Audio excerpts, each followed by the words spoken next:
할렐루야.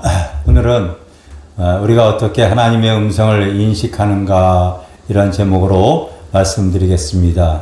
우리 신앙생활을 또 주님과 이렇게 해 나갈 때에 혹 내 주변에 나는 하나님의 음성을 들었어, 나는 하나님과 소통을 해, 하나님께서 나에게 이렇게 역사하시고 이렇게 말씀하셨어, 이런 얘기들을 듣게 되어지면은 이렇게 부러운 마음이 오기도 하고 그렇죠. 그런데 여러분들 또 어떤 분은 자기가 하나님의 음성을 들었다고 하는데 시간이 지나가 보게 되어지면 또 그것이 맞지 않는 경우도 이렇게 보면서 이제 내가 판단도 하게 되어지고 그렇습니다. 우리가 어떻게 하나님의 음성을 인식할 수 있겠습니까? 여러분들이 기본적으로 그게 하나님의 음성인지 아닌지 먼저 그 사람의 삶을 보면 되어집니다. 하나님과 소통하는 사람의 특징 보면 바로 고린도전서 3장 16절이나 6장 19절에 보면은 바울이 이렇게 얘기했어요. 너희가 하나님의 전인 것과 하나님의 성령이 너희 안에 거하시는 것 알지 못하느냐? 여러분 요거 이렇게 반문했던 요 내용을 꼭 기억하시기를 바랍니다. 우리가 하나님의 전이라고 얘기를 하고 있습니다. 내 안에 심령 성전이 아름답게 세워진 사람은 하나님 안에 바로 소통이 되어지겠죠. 교제가 되어지겠죠.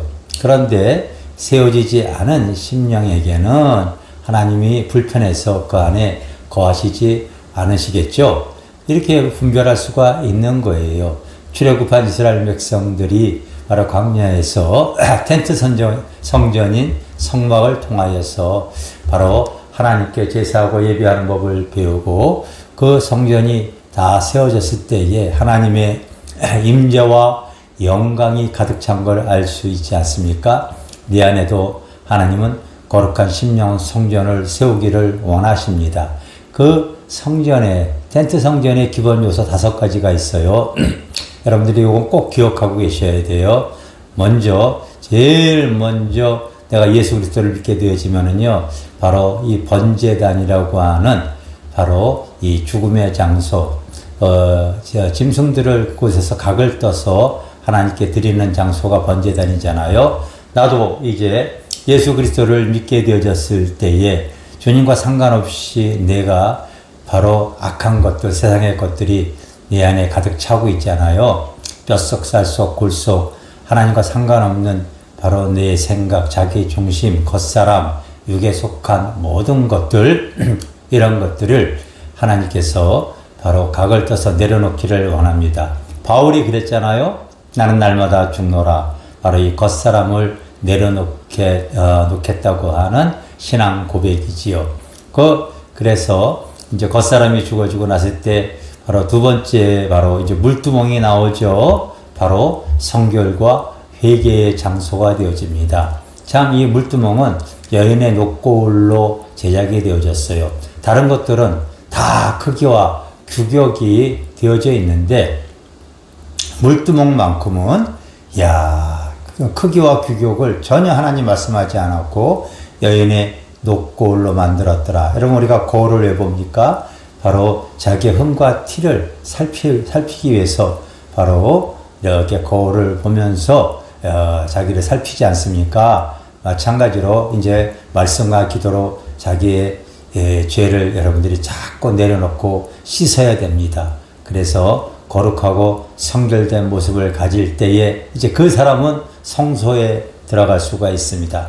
성소에 또 중요한 바로 성기구가 3개 있어요. 바로 이제 무엇이 있냐면은요. 촛대, 7촛대가 나오죠. 촛대. 여러분 촛대에 불이 다 켜져야 됩니다. 우리도 방에 그 어두운 곳을 다 밝히기 위해서는 모든 불들을 다 켜야 되듯이 내 심령 속에도요, 바로 은혜의 촛대가 켜져야 돼요. 능력의 촛대가 켜져야 돼요. 진리의 촛대가 켜져야 돼요. 사랑의 촛대가 이런 모든 촛대들이 켜져야 돼요. 그래서 밝히 바로 내 심령이 성령의 인도를 받을 수 있도록 하셔야 됩니다. 또 이 성기구 중에서 이제 떡상이 나오죠. 하나님의 그때그때마다 나에게 주는 그 영원한 생명의 진리의 떡을 내가 받아 먹을 줄 알아야 되고요. 또 분향단이 나오죠. 분향단은 바로 하나님 앞에 기도의 능력이라고 볼 수가 있습니다. 항상 하나님과 소통하기 위한 그 기도의 향이 우리가 올라가야 되죠. 이런 것들이 잘 조화를 이룰 때에 바로 하나님의 임재와 영광이 있고 그 임재와 영광 속에서 이제 하나님이 소통하는 그런 은혜가 부어지게 되어집니다. 그러므로 여러분 영에 속한 사람에게는 틀림없이 하나님께서 먼저 그 심령 속에요 신령한 성전 거룩한 심령 성전을 세우게 하시고 그것이 다 세워졌을 때 내가 거기서 너와 만나고 하나님께서 그렇게 성막의 그 조건을 가지고 말씀하셨듯이 우리도 내 안에 심령 성전이 세워졌을 때 이제 하나님은 이제 내적 음성과 외적 음성으로서 하나님은 소통하기를 원하십니다. 그 내적 음성으로는요 하나님은 나에게 내적인 감정으로도 바로 말씀을 해 주셔요. 그래서 내 안에 하나님의 영이 있을 때는요 기쁨 항상 기뻐하라 하나님께 기뻐하고 범사에 감사의 그 은혜가 그리고 삶의 평화가 이렇게 흐릅니다.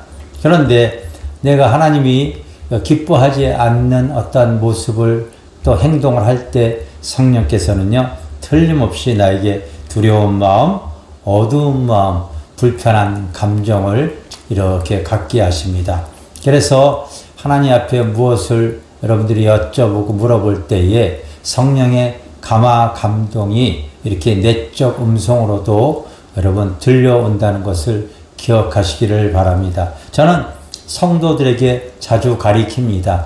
인생은 감 잡는 것이다. 다 느끼는 것이다.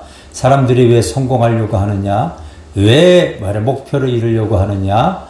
왜 자기의 뜻을 펼쳐나가려고 그렇게 수고하고 노력하느냐? 성취감, 포만감, 그리고 행복감, 그리고 도취감, 만족감, 포만감 이런 다 느끼는 거예요. 그것이 되어지지 않을 때에 바로 좌절감, 패배감, 낙심감, 우울증 그리고 자살까지 하고 그렇습니다. 여러분 인생은 감 잡는 겁니다. 그래서 바로 내 안에 하나님의 영이 충만할 때 심령 성전이 세운 자에게는 하나님의 영으로 감화 감동을 주신다. 이것도 여러분들이 하나님이 나에게 주시는 내적 음성이라는 것을 기억하시고요. 또 하나님은 외적인 음성으로도 직접 말씀하시기도 하죠. 바로 여러 성경에 여러분 기록되어 있는 내용 그대로 바로 어린 이 사무엘이 하나님께서 직접 그에게 말씀을 했는데도 그걸 들어보지를 못했기 때문에 그 당시에 엘리 제사장에 가서 묻지 않아요. 그 반복해서 하나님께서 계속 바로 외적인 음성으로 그에게 들려주기도 합니다. 그래서 하나님께서 나에게 찾아올 때에 하나님은 반복해서 나에게 음성을 들려주기도 하고 이것이 바로 외적인 음성입니다. 그런데 그 외적인 음성에 또 이제 꿈도 들어가고 환상도 들어갑니다, 여러분. 그래서 우리가 꿈이라고 하는 것은 여러분 세상 사람도 꿈을 꾸고 우리 믿음의 사람도 꿈을 꾸죠. 근데 영에 속한 사람은 영적인 꿈을 꾸게 되어져 있고 세상 사람들은 세상적인 꿈을 꾸게 되어져 있는 거예요. 그래서 내가 영적인 삶을 살아야 할 때에 하나님께서 그 영꿈을 꾸게 되어지면 그게 잊혀지지가 않습니다. 그게 선명하고 뚜렷합니다. 그게 특징이에요. 그리고 또 하나님은 그 사람이 깨어있을 때는요 환상을 보여줍니다. 환상을 이렇게 보여줄 때에 그게 참 깨어있을 때 보여지는 것은 환상이죠. 환상을 통하여 하나님께서 나에게 바로 말씀하시는 겁니다. 이것이 하나님의 음성을 인식하는 방법입니다. 그리고 또 한 가지 여러분들이 알으셔야 되는데 내가 그걸 잘 깨닫지 못할 때 하나님은 반복해서 여러 가지 또 사인으로 또 찾아오시기도 합니다. 그래서 선지자 사무엘이 어렸을 때도 그랬듯이 또 그래서 사도행전 아마 10장에 보면은 그런 내용이 나오죠. 하나님께서 바로 고넬료를 구원하기 위해 베드로를 사용할 때 보면은요, 거기에 보면은 여러 가지 하나님의 음성이 이렇게 조화를 이루어서 그에게 나타나는 내용이 나오죠. 먼저 먹어야 될 음식, 먹지 못할 음식들이 들락날락하는 내용들을 베드로가 환상을 통해 보잖아요. 그래서 이게 무슨 뜻인지 알지 못할 때에 바로 성령의 음성이 그에게 들려와집니다. 그리고 또 고넬료에게는 천사가 동원이 되어지지 않습니까? 바로 이 베드로를 초청해서 네가 성령을 받아야 되는 것을 알게 하기 위해서 또 천사가 또 직접 천사의 모습으로 하나님의 음성을 대언하지요. 이런 바로 환상이 보인다거나 천사가 동원되어지거나 또 성령의 음성이 들려지는 것 다 하나님이 다양한 방법으로 바로 반복적으로 우리에게 말씀하시는 하나님의 사인입니다. 이런 모든 것들이 바로 하나님과 소통하는 능력이 주어지는 것인데, 때로는 어떤 사람이 심령 성전이 제대로 세워지지 않을 때 그가 하나님의 음성을 들었습니다. 무엇을 봤습니다. 그 사람이 하나님 앞에 거룩한 심령 성전이 세운 사람이면은요, 그의 삶을 통하여 그거를 여러분들이 분별하셔야 됩니다. 저 사람은 그 안에 하나님의 아름다운 성전이 세워졌기 때문에 하나님과 소통하는 사람이 맞아. 그런데 아직 그런 모습을 갖고 있지 않은 데에 무엇을 보았다, 들었다 할 때에 여러분들이 그것을 분별하셔야 되겠죠. 이것이 하나님의 우리에게 주시는 지혜인 줄 믿습니다. 여러분, 하나님의 음성을 어떻게 인식하고 해야 되는가 오늘 잘 여러분들 드시고 나의 심령에 소화시키시기를 주님의 이름으로 축원합니다. 할렐루야. 감사합니다.